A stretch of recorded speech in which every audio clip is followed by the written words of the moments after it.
Shalom Bapak Ibu dan Saudara-saudara. Hari ini renungan kita berjudul Di Hadapan Allah yang Maha Tahu. Diambil dari Yeskiel 14 ayat 1 sampai dengan ayat 11.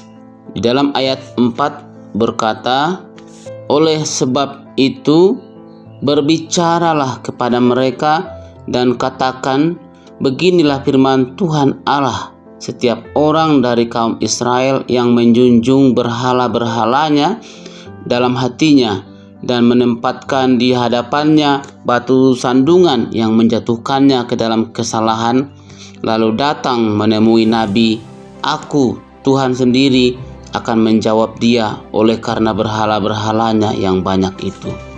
Bapak, Ibu, dan saudara-saudara, hati seorang manusia hanya dapat dipahami oleh dirinya sendiri. Isinya sangat rahasia dan tidak ada orang yang tahu. Ketika seseorang tampak berbuat baik, apakah ia sungguh-sungguh orang yang baik? Yeskiel duduk bersama tua-tua Israel yang datang untuk meminta petunjuk Allah. Tetapi kepada Yeskiel dinyatakan bahwa mereka adalah penyembah berhala. Ternyata Bapak, Ibu, dan saudara-saudara sekalian, di dalam hati mereka beribadah kepada berhala Babel dan menjatuhkan diri ke dalam kesalahan. Sikap hati inilah yang membuat Allah menolak permintaan mereka. Siapapun yang hatinya menyimpang dari Allah dan mengikuti berhala akan dihukum dengan keras. Nabi yang menuruti godaan berhala akan terus bernubuat, tetapi ia akan ditolak dari tengah umat. Setiap orang yang hatinya serong kepada berhala akan berakhir pada penghukumannya.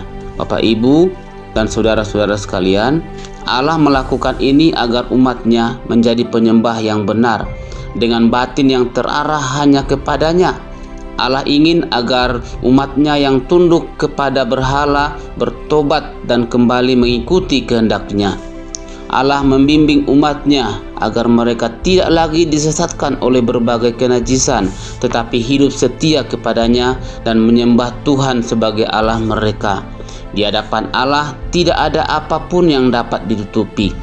Allah mengetahui isi manusia sepenuhnya dan mengerti sampai jauh ke dalam lubuk hati manusia. Oleh karena itu, manusia perlu menjaga hatinya agar selalu terarah kepadanya. Hati yang tunduk kepada Allah menggambarkan iman yang teguh kepadanya. Inilah benih kesetiaan dalam diri manusia.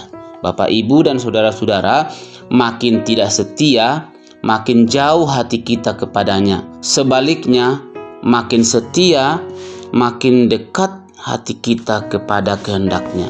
Mulailah menata hati untuk setia kepadanya. Jangan biarkan ketakutan, kegelisahan, keinginan, dan keraguan menimbulkan pemberontakan di dalam hati. Percuma jika kita beribadah kepada Tuhan, tetapi hati kita tidak tunduk kepada kehendak-Nya. Di hadapan Allah yang Maha Tahu, bulatkanlah tekad untuk selalu mengarahkan hati kepada Tuhan.